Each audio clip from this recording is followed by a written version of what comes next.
Welcome to the instructional video on how to properly assemble the rear wheels for the ride and stand Stroll and Trike. The tool required for this assembly is a hammer. The first step is to snap the brakes onto the frame. Next, slide the wheel on the axle and slide the axle through the frame. Repeat this process on the other side. Turn the wheel on its side where the axle was inserted and hold the body steady by placing your feet on the bottom wheel. Now hammer on the hubcap.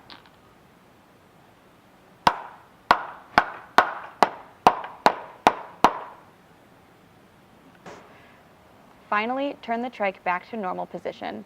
Hold one cap in place while completely hammering on the other hubcap.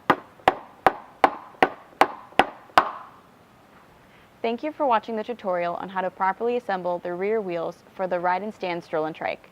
For any other questions, please contact our customer service team.